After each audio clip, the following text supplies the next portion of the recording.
president that is going to ban right to work nationally. So never again do we have to go to polls to repeal what out-of-touch politicians have done.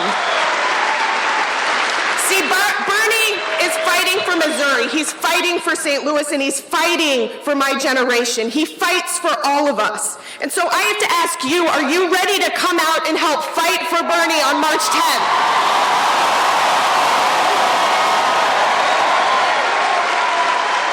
If so, then I need you to do one thing for me.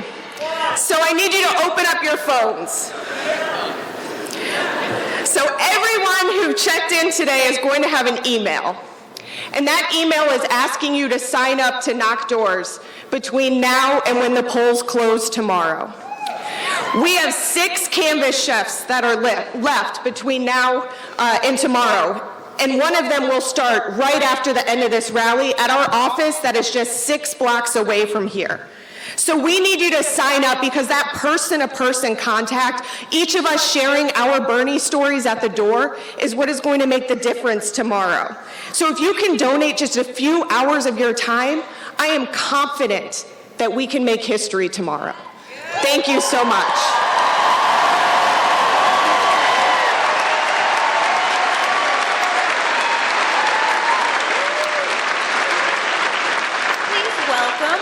Washington University undergraduate and co-chair of the Graduate Worker Union, Sarah Katz.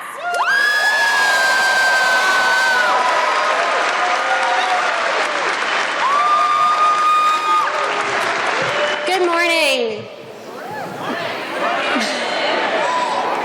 My name is Sarah, and I'm a master's student in social work and co-chair of the Washington University Undergraduate and Graduate Workers Union.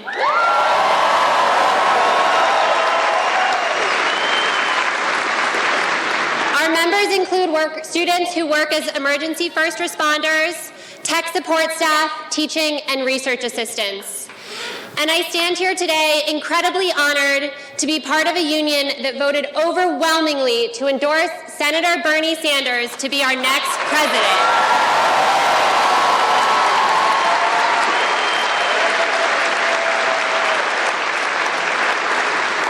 I support Bernie for so many reasons, including his commitment to Medicare for all, his insistence that climate change is a global emergency, and requires a response as bold as the Green New Deal, and his pledge for comprehensive immigration reform that would include a pathway to the 11 million undocumented immigrants in this country today.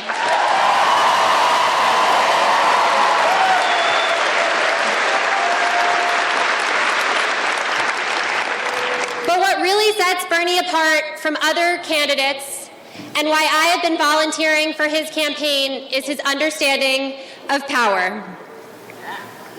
He knows that true progressive change always comes from below, that working people, when organized themselves, are the only thing that have shifted the status quo and uplifted millions of Americans.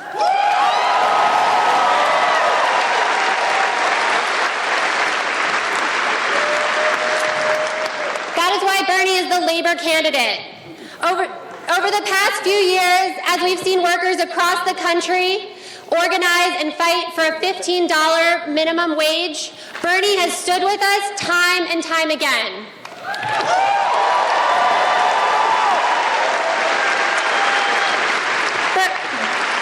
Bernie has shown up on picket lines with workers fighting for better wages, benefits, and safer pay. And across the state, as we've seen nurses, auto workers, students, and janitors fight for better conditions, we need a candidate like Bernie.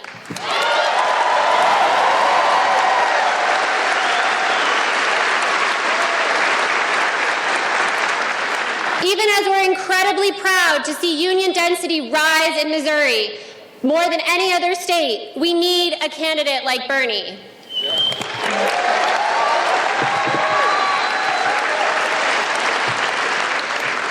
He understands that at the core of social movements are organized workers, which is why he's committed to banning right-to-work laws and doubling union membership his first year in office.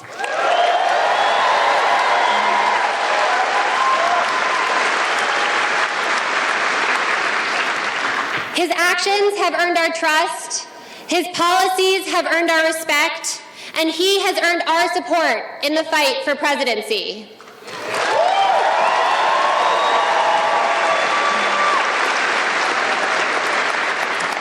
Several months ago, I joined the Bernie Victory Captain program, which has already trained thousands of organizers who are ready to help Bernie achieve his vision once he becomes president.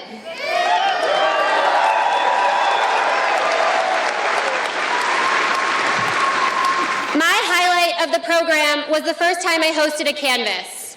41 people showed up to my apartment. They showed up to fight for someone they didn't know, as Bernie has invited us to do. They were activated, politicized, and mobilized, not by a person, but by a movement.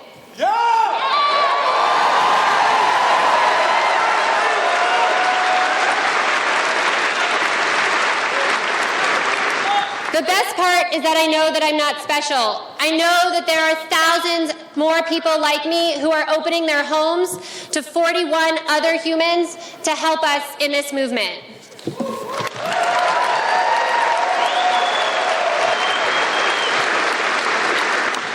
I can think of no better indication of this campaign's commitment to grassroots organizing that they invited me, someone who's volunteering for their first presidential campaign, and a member of a union that is currently fighting for recognition and a contract from Washington University to speak at this rally.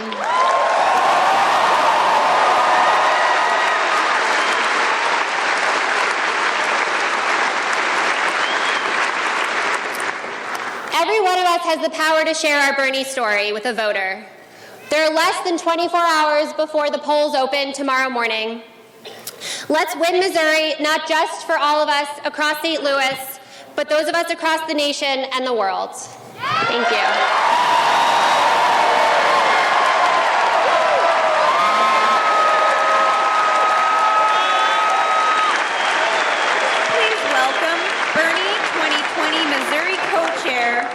State Representative of Missouri's 78th District, Representative Rasheen Aldridge.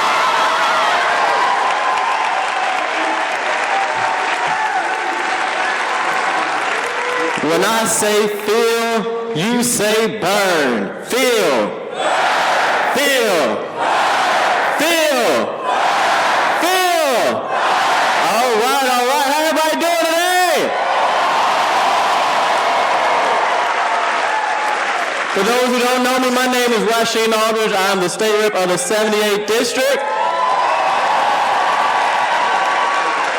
And I don't know about y'all, but on Tuesday, I'm so excited to go vote for Bernie Sanders. And let me tell you why. I love you too. And let me tell you why, though. Bernie Sanders is one of the only candidates that have been consistent in his message from 16 to now.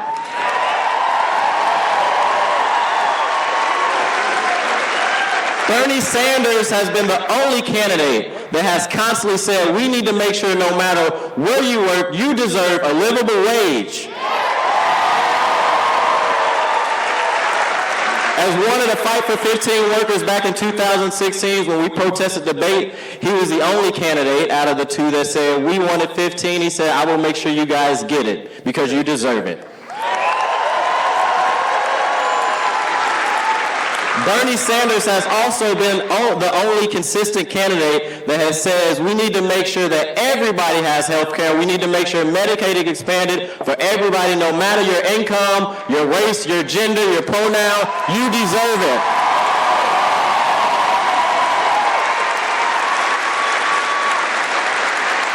Bernie Sanders has been the only candidate that says we must tackle our criminal justice system because we have known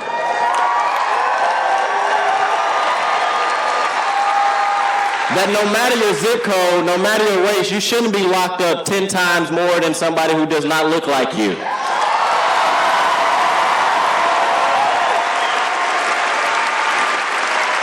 Bernie Sanders has made it very clear. We need to fix student debt because young people, too many young people, are going into college, taking on this debt, and then coming out not being able to find a job in their industry, and that's not right.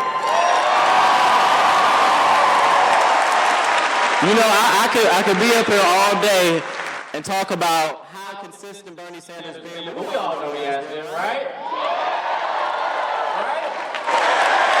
So it's very simple. We are 24 hours away from making sure that he wins Missouri this time, right? So outside of yourself going to the polls and vote, take a friend. Not just take a friend, take your family. Not just take a family. You see somebody walking down the street, ask them if they voted. If they didn't, say, I will take you to the polls, okay? We have an opportunity in this critical timing to elect somebody who cares about everybody and not the 1%, the 99%.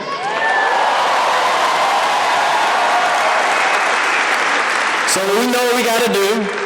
We got to get fired up. Y'all fired up? Y'all ready to vote? Are y'all ready to elect Bernie Sanders as our next president of the United States? We gonna do it. When I say fill, you say burn. Fill. Fill. When I say fill, you say burn. Fill. Fill. Not me, us. Please welcome the treasurer of the city of St. Louis, Tashara Jones.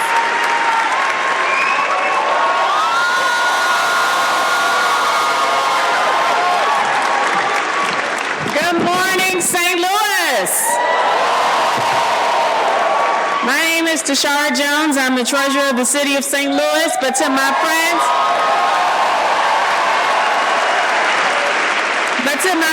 and supporters, I'm also known as the People's Mayor.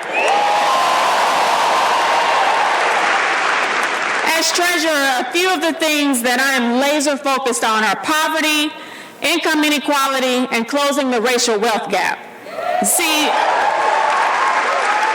see, both of my grandfathers fought in both world wars, and neither of them received the GI Bill benefits after the war.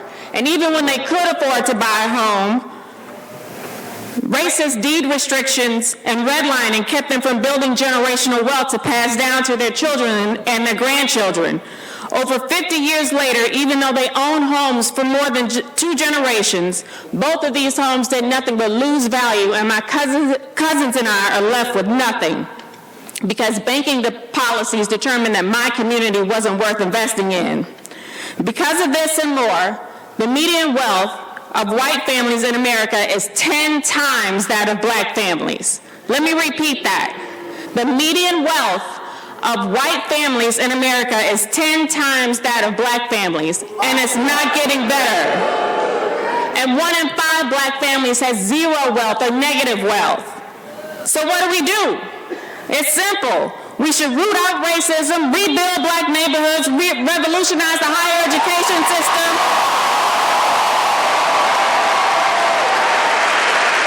make college free for everyone, eliminate student debt,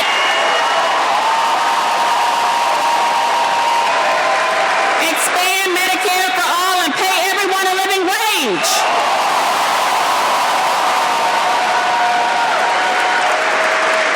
See, this is the kind of radical change that will make the future better for my son who's here with me today, my son Aiden, and this is the kind of radical change that will make the future better for all children, not for you, for me, for everyone. In the midst of these trying times, our neighbors may say this election is too risky to go with Senator Sanders. I say, hell no.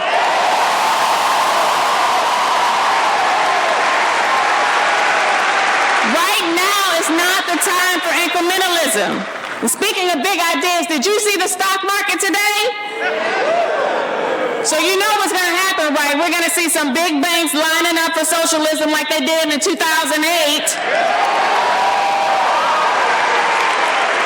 when they receive government bailouts. So don't let some of the same people who supported government helping big banks stop from getting the government to provide the same type of help for working Americans.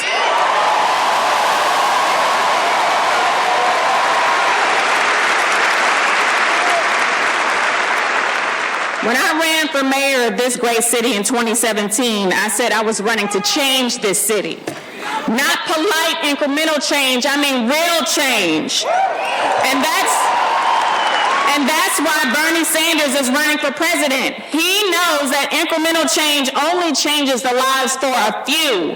He wants to change lives for the masses.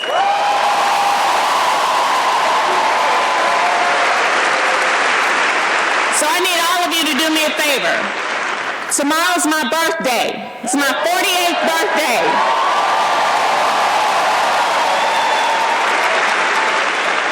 And the only gift I want from you is a victory for Bernie Sanders in Missouri. Thank you. God bless.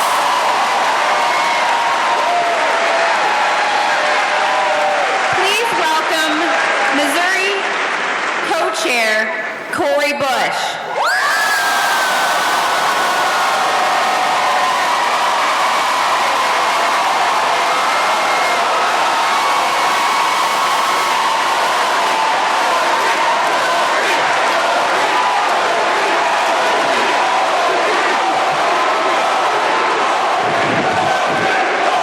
What's up, St. Louis?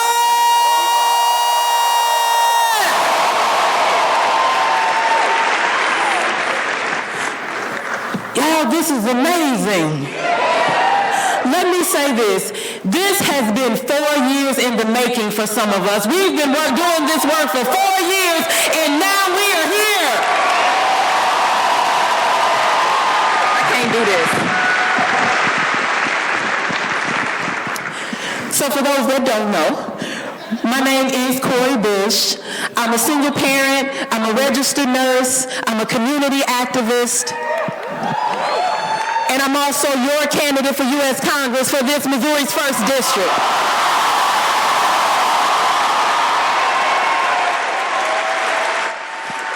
And I've been endorsed by Senator Sanders. So let me say, going back to 2015, I have to think about when I first started supporting Senator Sanders. Right after Ferguson, well, actually, it wasn't actually after. It was like towards the end of the Ferguson uprising. I remember I went to this event, and at this event, I remember being treated like what people were calling us. They were calling us terrorists. They were saying that we're the people that burned down buildings, and they were treating us like we didn't belong in this country, and they were stalking us and terrorizing us, and we were traumatized and all of that.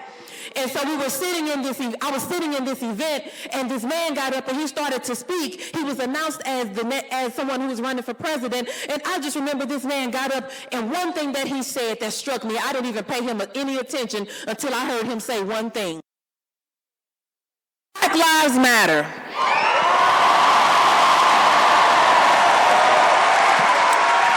That was in 2015. In 2015, he was saying Black Lives Matter when other people were calling us terrorists, when other candidates were saying all lives matter. He stood with us. See, back then, he was fighting for someone he didn't know. He didn't care about being popular. He cared about being right and doing the right thing. During the Ferguson movement, during the Ferguson uprising, we didn't hit the streets thinking that, oh, this protest is happening, so let me put on my organizer hat. Let me put on my organizer hat and let me come out and look special and try to get a name for myself. Like, that's not what we were doing. We didn't have that thought. What we didn't know was that we were about to make history. We didn't go out, we didn't set out to make history, we didn't try to make history, we didn't try to make a name for ourselves. We wanted justice for black and brown people. We wanted justice for this 18-year-old baby that was murdered. So we were fighting for someone we didn't know. And people say, if I was born back in such and such time, I would have done this. Well, let me say this. When you're in a history-making moment, you don't know that you're in a history-making moment. So let me say, we didn't know we were making history. We didn't know we would touch the entire world, regular, everyday folks like us. We didn't know. So let me say this. All of you sitting here under the sound of my voice, we are making history right now. This is a history-making moment.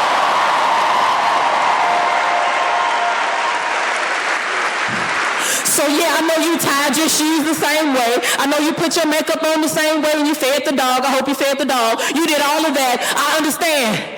But understand the moment that you're in. If we don't do it, only Missouri can make this happen for Missouri tomorrow. Only Missouri can make this happen. We're the ones that will make change. We're the ones that will make history. So this is our moment. This is our moment. Black, brown, white, Asian, indigenous, immigrant, and descendants of Africans who were enslaved in America and first-generation refugees. This is our moment.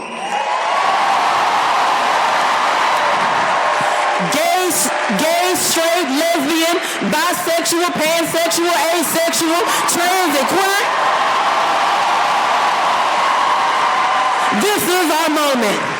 Young and elder, religious, atheist, and spiritual. This is our moment. The disabled, the misgendered, the marginalized, the counted out and pushed aside. This is our moment. The unhoused, the incarcerated, the out on parole, working class students, the poor and the comfortable, this is our moment. The undocumented and uncounted, unable to vote or unwilling to hope, the overlooked, the exploited, the movers, the breakers, the builders, the shakers, and the laborers, this is our moment. Teachers, nurses, farmers, veterans, store clerks, hotel workers, firefighters and service members, engineers and electricians, those unemployed and those retired. This is our moment. Artists, activists, musicians, leaders, innovators and organizers, cooks, janitors, servers, union workers, postal workers, and sex workers. This is our moment.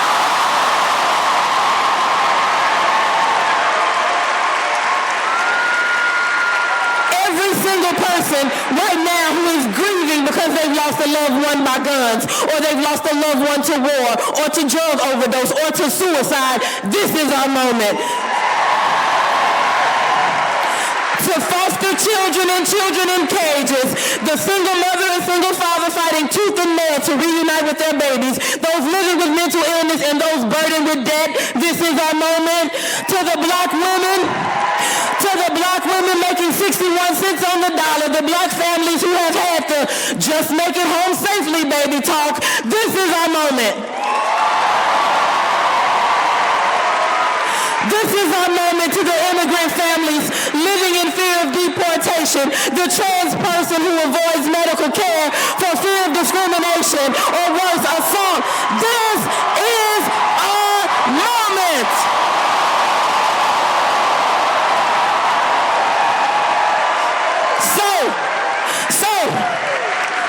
To you and you, this is our moment. To him, her, thee, and them, this is our moment. So let me tell you, let's say this is what we need to do. We have a choice to go ahead and make this history moment. So I know that some of you will say, yes, you know what, Corey, I knocked 400 doors like I'm a star. No, thank you. Thank you for that. Thank you. But we're trying to make history here. We only have today and tomorrow to finish this work. Let me say this, it doesn't come back again. Tuesday does not come back again. We don't have Bernie Sanders running this race against this person at this time to take this presidency coming back again. So this is our moment. This is our moment, Missouri. We got to take it. So what we're going to do is, they already announced we have 6 shifts available. So we need you to sign up. I know you may be tired, but let me tell you how tired you'll be if we have the wrong person in office. So what is going to look like in 4 years? So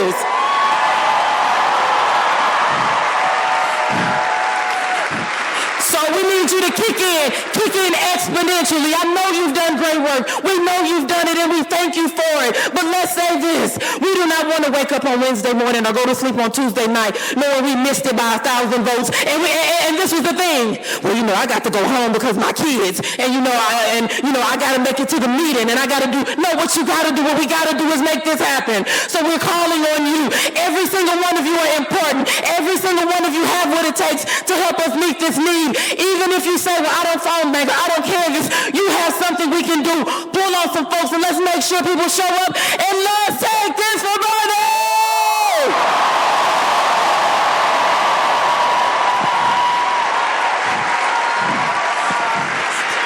So now, the moment that we've been waiting for, the moment we've been waiting for. Some call him Amo Bernie. Some call him T.O. Bernie. I call him Unc Bernie.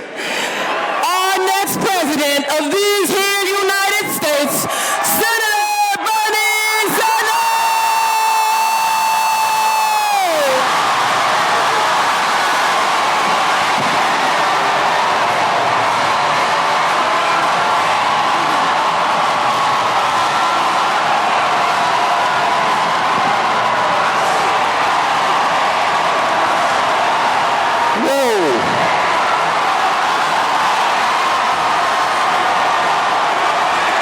Thank you.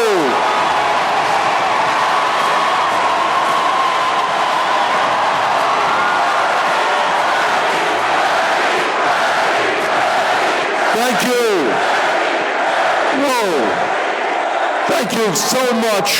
What a great turnout. Thank you, St. Louis.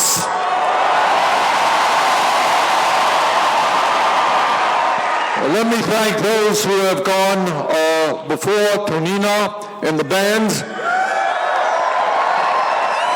all the women, Megan Green, union activist Sarah Katz, Representative Rasheen Aldridge, last but certainly not least, Cori Bush.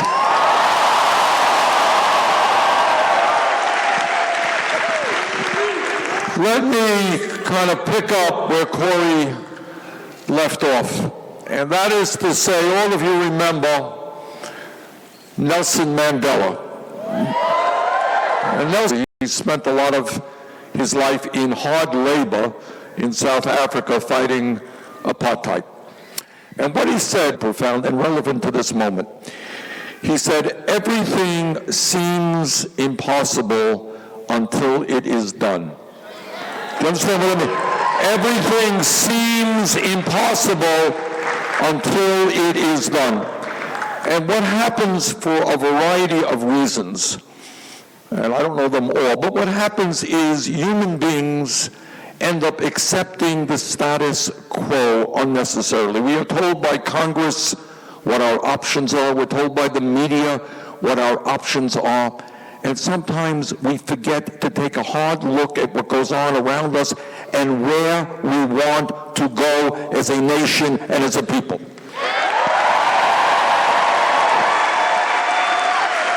So what our campaign is about is asking people to take a hard look at America today, at the world today, and ask questions like, why are we where we are? Where should we be going? And let me do what no other campaign will do. Take a hard look at America. Today in America, the richest country in the history of the world, you have 3 people owning more wealth than the bottom half of America. In other words, we have more income and wealth inequality in America today than any time in the last 100 years. You got the top 1% who over the last 30 years have seen a $21 trillion increase in their wealth. Top 1% owning more wealth than the bottom 92%. Now, you don't hear about that much in the media. That's not what is going to be talked about because those are the guys who own media. They own the Congress. Today in Missouri, Now, am I saying Missouri right, or is it Missouri? Missouri, all right. I know, that's a tough one. But here in Missouri and in my own state of Vermont, you got a lot of working people working 2 or 3 jobs. You got workers who are worried that they can't afford to send their kids to college. You got half of the older workers in America, people 55 or older. Do you know how much they have in the bank, saved for retirement? Nothing. Now think about it. You're a 60-year-old worker in St. Louis or Kansas City. You worked your whole life. You're worried about retirement. You got nothing in the bank. Maybe you'll have $15,000 a year Social Security if they don't cut it. You're a working mom in St. Louis. Maybe you're a single mom. You're going to work today. And God bless the single moms in this country and how they survive.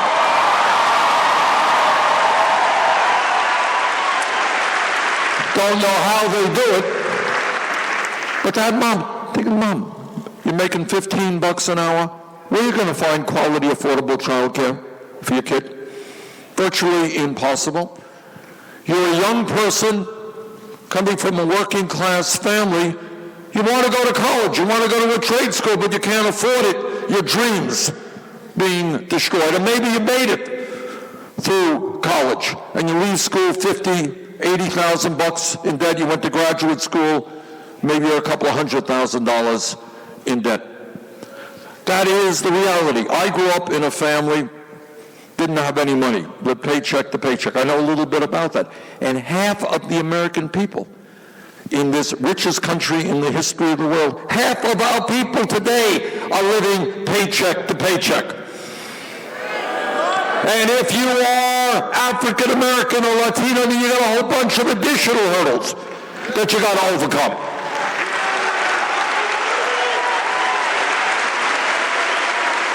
Then you got to deal with the racism that exists in the healthcare industry, the racism that exists in the financial sector, the racism that exists in education. So if you're black in St. Louis, if you're black all over America, the likelihood is, not always, but the likelihood is your kids are going to get an even worse education than white kids are going to get. So you got all of that stuff out there. And what is our job today? It is not hard. It's to say that within a corrupt political system where billionaires buy elections, our job is to reinvigorate democracy so we have one person, one vote, not billionaires buying elections.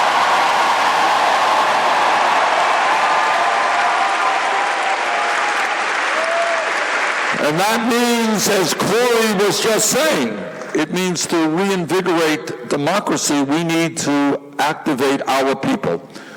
A lot of people in this country, and this is a sign of a serious problem, have given up on the political process. They're out there working long hours for low wages, they're worried about their kids. They don't think anybody in Washington cares about them. And you know what? That's not totally untrue.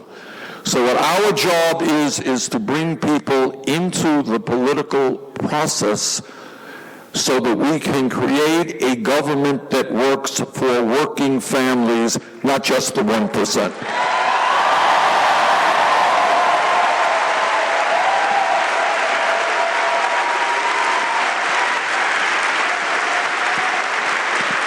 Now this is hard stuff. And again, getting back to what Mandela said, we're not supposed to be thinking about where we want to go. We're not supposed to be looking at countries around the world who have already made major gains where we haven't. Give you an example.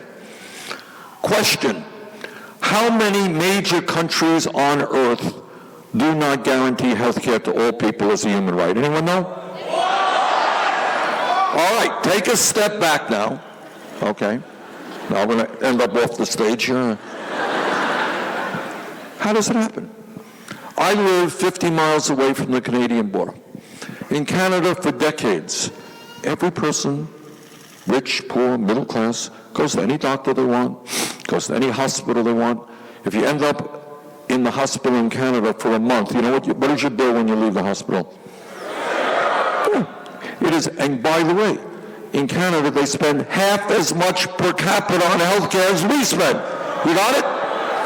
So we are spending $11,000. $11,000 for every man, woman, and child for healthcare.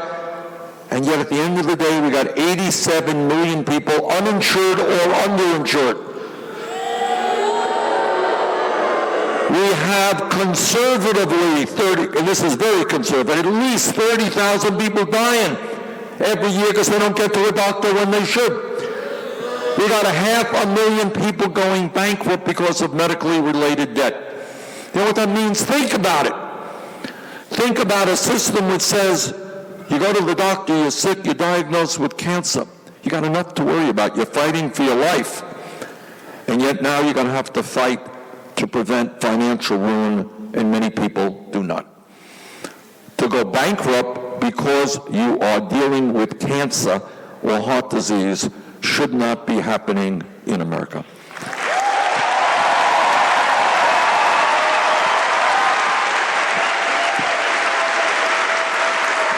And just look at the insanity dealing with this coronavirus, this very serious problem that we're dealing with in America and dealing with all over the world. Think about the insanity of a system where today somebody wakes up and maybe they think they have the symptoms of coronavirus. Yet they cannot afford to go to a doctor. What does that mean? So they're going to go to work and make a serious epidemic even worse. We believe that health care is a human right for every man, woman, and child.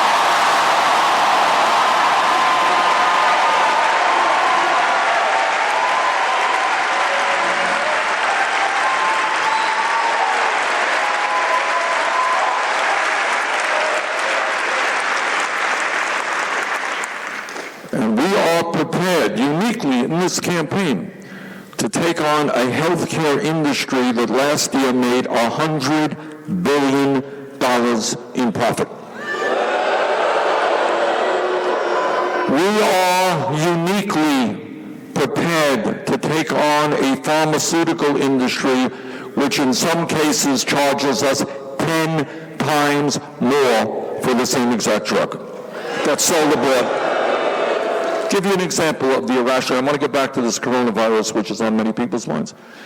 Trump's people were saying just a little while ago that, yeah, we're working on a vaccine. Hopefully they are.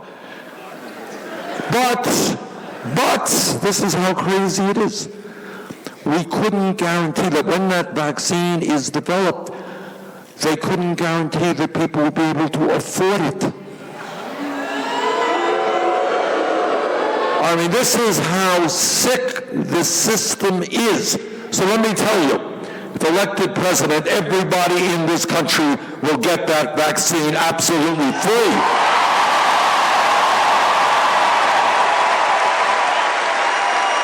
I mean, and should anybody, is that a radical statement? I mean, that is the most obvious statement that anybody can make, but you carry that a little bit step further. Last year, I went from Detroit to Windsor, Ontario, to buy insulin for people who are diabetics. I went with a busload of people who are dealing with diabetes. And as you know, diabetes is a very serious problem. Do you know what the differential in price in Canada as opposed to the United States was for insulin, the same exact product? 10-1. So we will tell the pharmaceutical industry they're no longer going to charge our people 10 times more than others.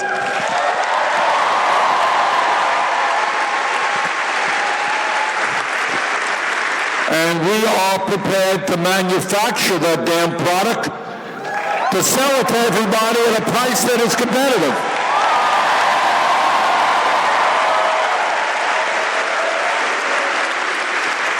Right now, I just learned a few moments ago that in New York State, the government there is doing the right thing. They are manufacturing disinfectant for hand washing to make sure that everybody will be able to get the Purell or whatever they need. And what they're saying is, they are telling the manufacturers today to stop the price gouging, and they're manufacturing it. And we are prepared to say that to the pharmaceutical industry. Stop ripping off the American people.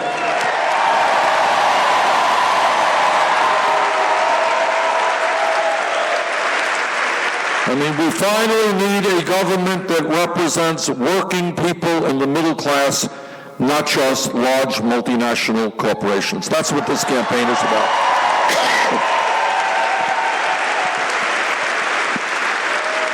Now, a lot of the media talks about, electability, which is an important issue. Everybody in this room, I assume, wants to see Donald Trump defeated.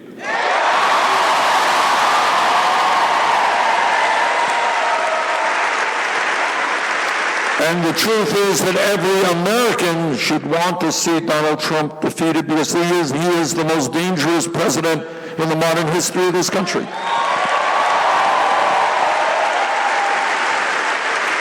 We cannot continue to have a president, you just can't have somebody in the White House who lies all of the time. Because then America, look, we can have differences of opinion on policy, but if you have somebody who is a pathological liar, then nobody believes what you say, which is a very dangerous situation when you're president of the United States. We cannot continue to have a president who runs a corrupt administration. We cannot have a president, and I would truly hope that some conservatives take a look at this. Look, we disagree on policy, that's fine.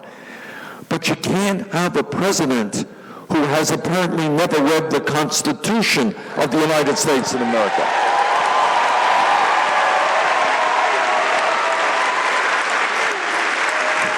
A president who does not understand the separation of powers in America.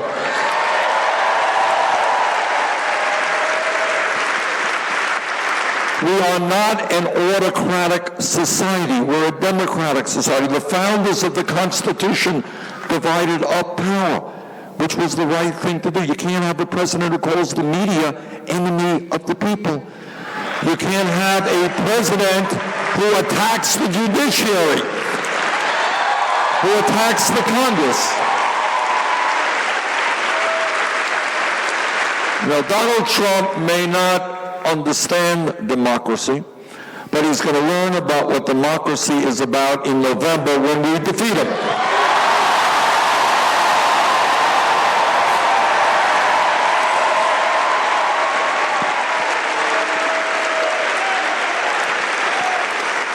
And people talk a lot about unity, bringing people together, and that's right. And let me tell you how we're going to bring people together.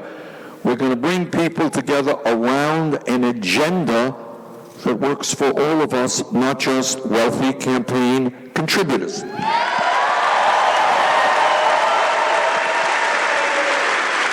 We're going to bring people together by raising the federal minimum wage to $15 an hour.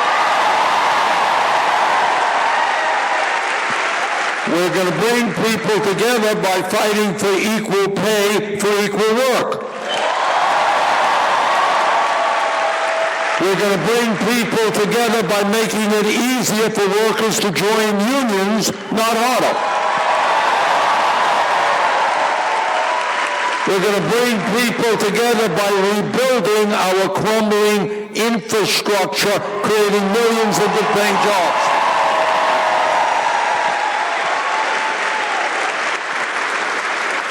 We're going to bring people together because you know and I know that when we have sane priorities in America, we put education at the very top of that list.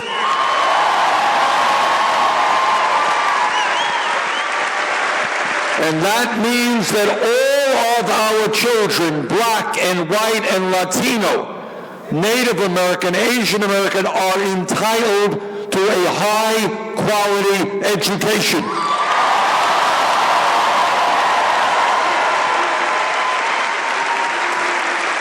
And that is why we're going to triple funding for low-income Title I schools.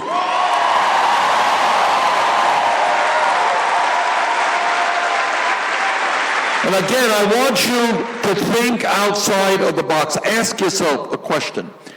How does it happen that in the richest country in the history of the world, we got school buildings all across this country that are crumbling? Kids can't even drink the water in some school buildings. We have teachers who have been great teachers for 10, 20 years. They're leaving the profession because they can't make a living. They're tired of taking money out of their own pockets to buy school supplies. All of that, when we know there is nothing more important than educating our kids for the future of this country.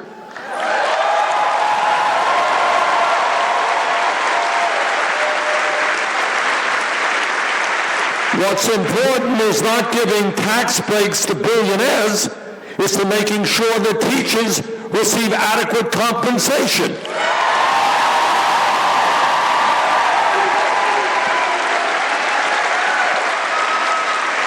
And that is why we believe that instead of giving tax breaks to billionaires and spending more than the next 11 countries on the military, we will pay our teachers at least $60,000 a year.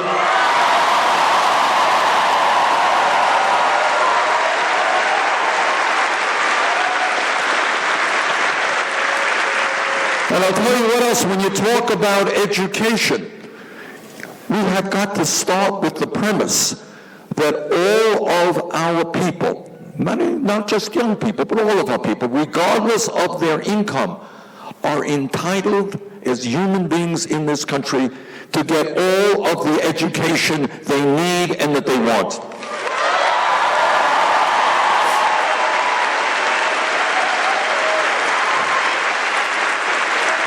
Does anyone think that's a radical idea?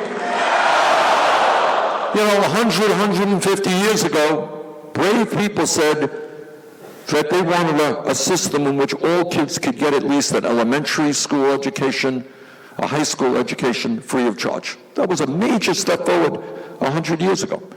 But right now, with the world changing, with technology changing, our position must be that we will make public colleges and universities tuition free.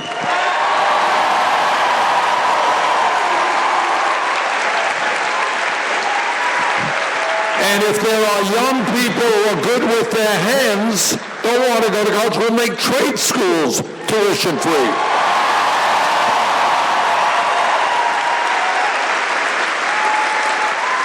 And again, thinking outside of the box. If we could give tax breaks to billionaires, if 12 years ago we could bail out the crooks on Wall Street, we can cancel all student debt in America.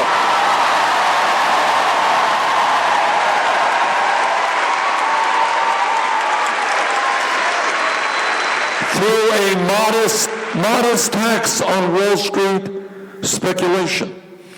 And when we think about issues that face our country,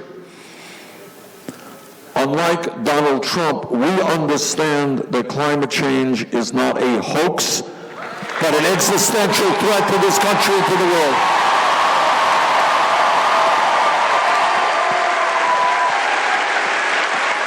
And whether it relates to the coronavirus or whether it relates to climate change, we believe in science.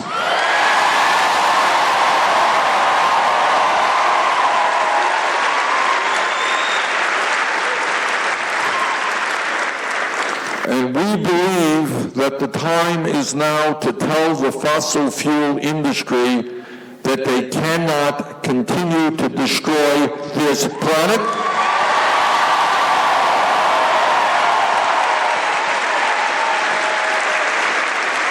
And that we will transform our energy system away from fossil fuel to energy efficiency and sustainable energy.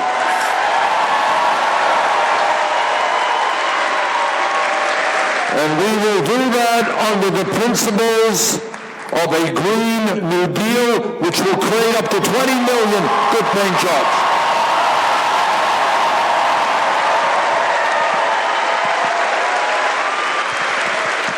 So put it all together. Put it all together. Just stop, think about a new America in which we have a government that works for all, not just the wealthy and not just campaign contributors. What does it mean?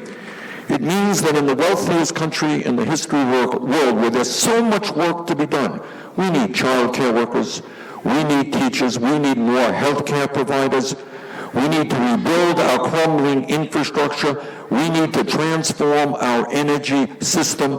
We have an enormous amount of work to be done. It is not radical to say that all of those workers earn living wages.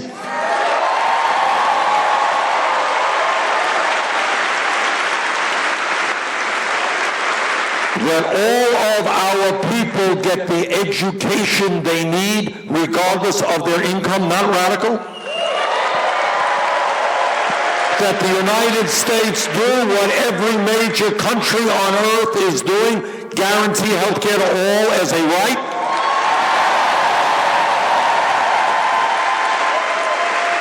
That we do what the scientists are telling us we should do, aggressively combat climate change.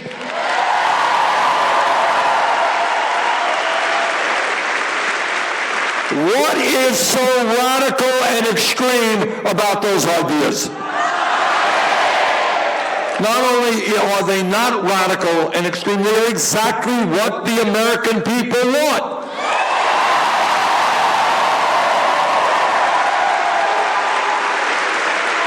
Go out on the street corners. That's our agenda. This is what the American people want. I'll tell you what Trump and his friends want. They want more tax breaks for billionaires, and they want to cut Social Security, Medicare, and Medicaid. That is a radical agenda. It is a radical agenda to suggest that we keep a situation going where 500,000 people are homeless tonight. That's radical.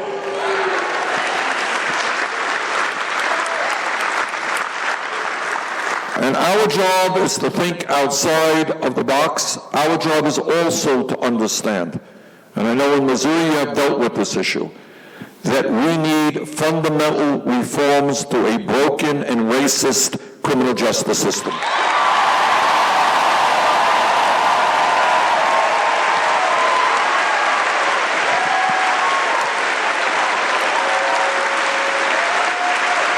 Again, think outside of the box. Ask yourself a simple question. Wealthiest country on earth, why do we have more people in jail, disproportionately African American, Latino, Native American, than any other country on earth, including China, a communist authoritarian nation 4 times our size? We have more people in jail today than China does. How does it happen? Let's think about it. How does it happen? Again, we don't talk about these issues. Today, as we speak, there are 400,000 people in jail who have not been convicted of anything. Anyone know why that's so? How do you end up in jail if you're not convicted? Okay, good. Right. This is why. You are arrested. Maybe you're guilty, maybe you're not. You're in jail. You cannot afford the $500 that you need for bail. You're poor. So you stay in jail. You may have to negotiate a plea bargain, which gives you a criminal record. Maybe you're innocent, but you can't get out of jail. You don't have a decent lawyer because you can't afford a decent lawyer. And the legal system is not providing you with a decent lawyer. 400,000 people in jail today not having been convicted of anything. And then you have a situation in America today where people are making money locking up fellow Americans. Do we really think we should incentivize large corporations to lock up more and more people to make more and more money? That's why we're going to end private prisons and detention centers in America.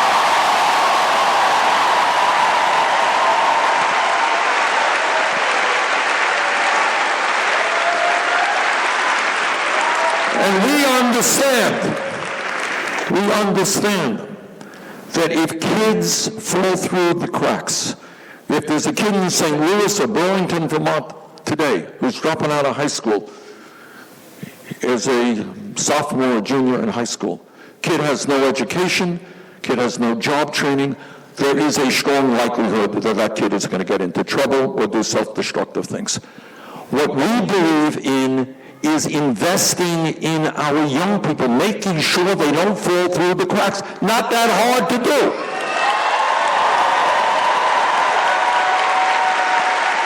So we make sure that our kids have decent jobs, decent job training, good education so they can go out into the world, make a living. Rather than investing in jobs and education, what we're doing now is investing in jails and incarceration. We're going to turn that around.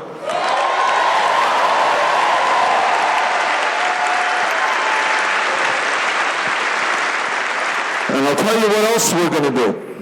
We are going to end the very, very destructive war on drugs.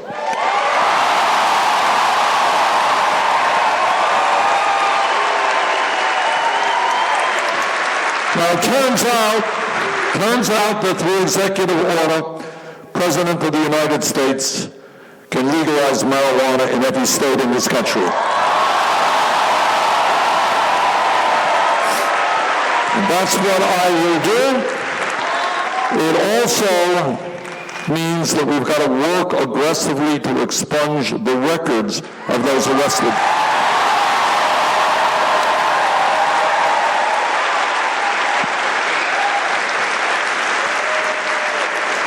All over America, no matter what people's political point of view may be, people are horrified by the level of gun violence in America. My promise to you is that our administration will bring forth the strongest gun safety legislation ever proposed in the United States.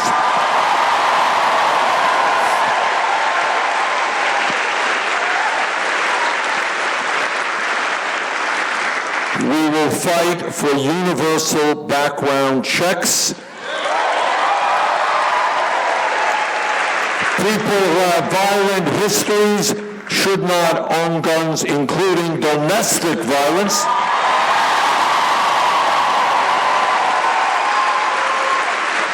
We're going to eliminate the gun show loophole. And we're going to end the sale and distribution of assault weapons in this country.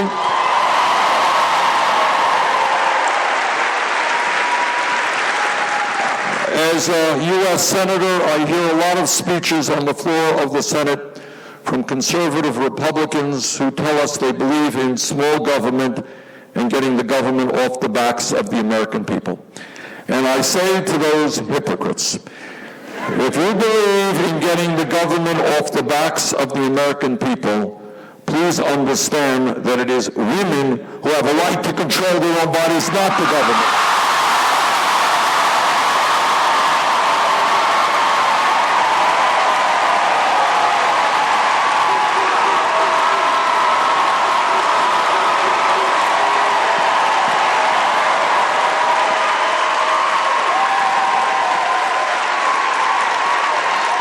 And my promise to you is that I will never nominate anybody to the Supreme Court or any federal court who is not 100% pro Roe v. Wade.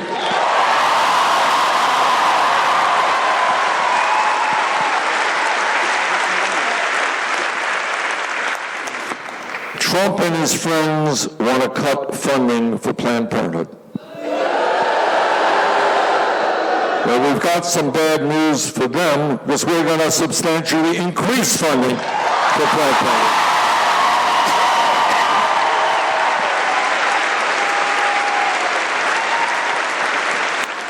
So, here we are, one day before the Missouri primary. And as Cori Bush said a moment ago, this is an historical time. People don't realize it, but this is an historic moment. And it seems to me there are two broad issues that are on the minds of Democrats, independents, and some Republicans.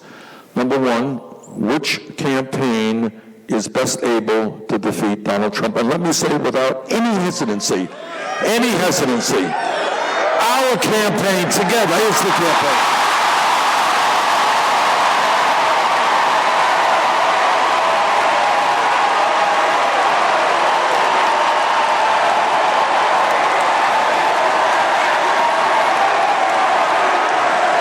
Now, why is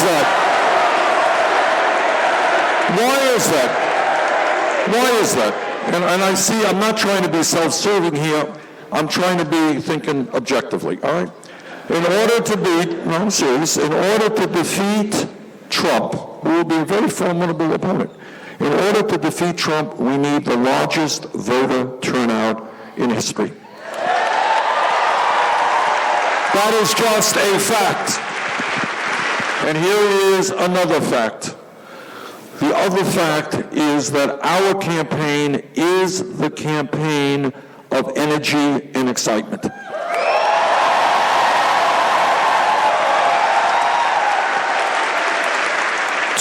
defeat Trump, we need to bring what we call non-traditional voters into the political process. Now, I'm not happy about the reality, nor should you, that in our country today we have one of the lowest voter turnout rates of any major country on earth. Okay, it's very low, and I want to change that. But right now that is where we're at. Now, we need to attract people who often do not vote into the political process if we're going to beat Trump. Not just the simple political reality. Young people in America are today the most progressive young generation in the history of this country.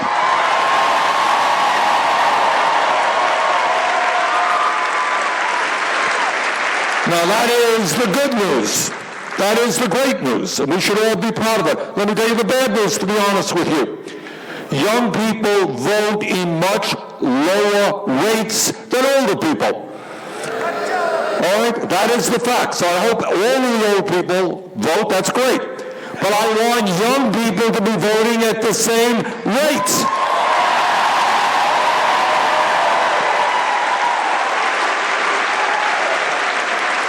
Now, every poll, and polls, you take them for whatever they're worth. Sometimes they're right, sometimes they're not. But what every poll suggests, and what every election suggests, we are overwhelmingly winning young people's votes.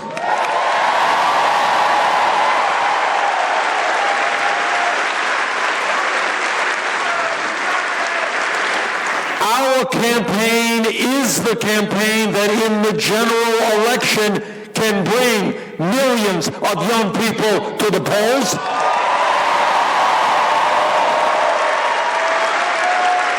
Which will not only impact the presidential election, it will impact Senate elections, congressional elections, governor's elections, all elections.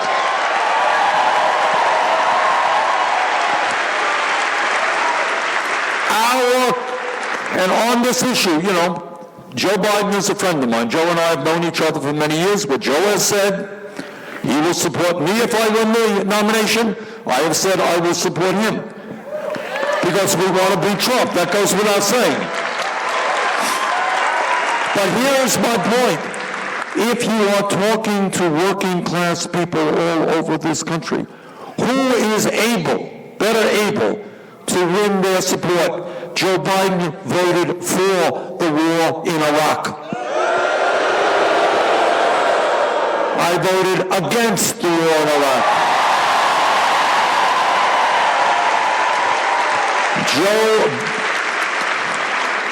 Joe Biden voted for the Wall Street bailout. I helped lead the effort against the Wall Street bailout. Joe voted for disastrous trade agreements which have been horrific for the Midwest. agreements like NAFTA and PNTR with China. I helped lead the effort against those terrible trade agreements. Over the years, for a variety of reasons, Joe Biden has been on the floor of the Senate talking about the need to cut Social Security benefits. I have been leading the fight to expand Social Security benefits. Now, my point here is not to criticize Biden. My point here is to ask you to think that in a general election, which candidate can generate the enthusiasm and the excitement and the voter turnout we need?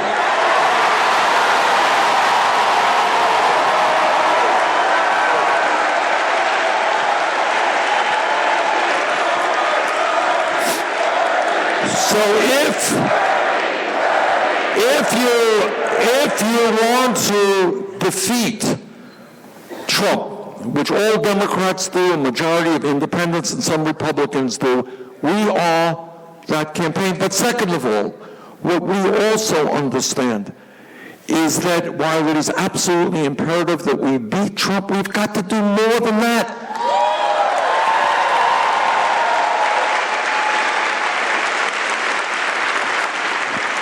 We've got to transform this country so that we have an economy that works for you and you and you, not just wealthy campaign contributors. A government which says that what we need is a multi-racial, multi-generational, working class movement of people coming together for justice. A movement that says not only are we going to reform a broken and racist criminal justice system, we're going to reform a broken and racist immigration system.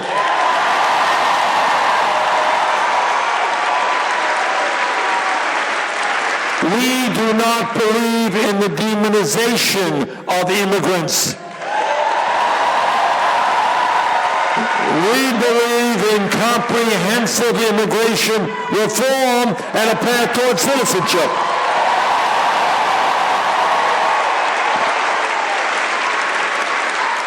So what this campaign is about is bringing the American people together, black and white and Latino, Native American, Asian American, gay and straight. Bring people together, end the hatred and the divisiveness which Trump is promulgating.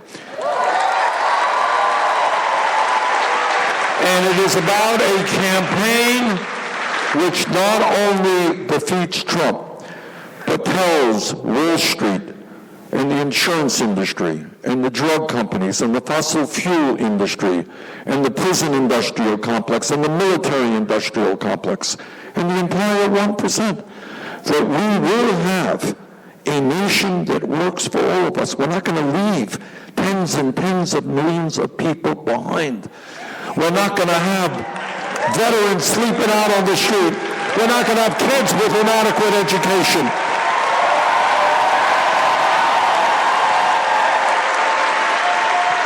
We're not going to have older people unable to survive on inadequate Social Security benefits. That instead of denying the reality of climate change, we are going to lead the world in transforming our energy system.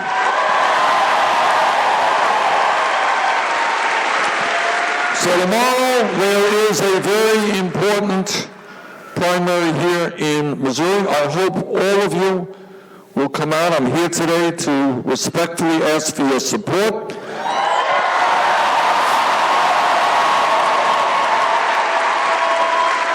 I am here to ask you to bring out your friends and family. Let's have one of the largest voter turnouts in the history of the Missouri primary.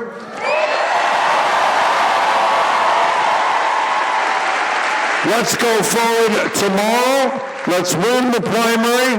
Let's win the nomination. Let's defeat Trump. Let's transform this country. Thank you, St. Louis.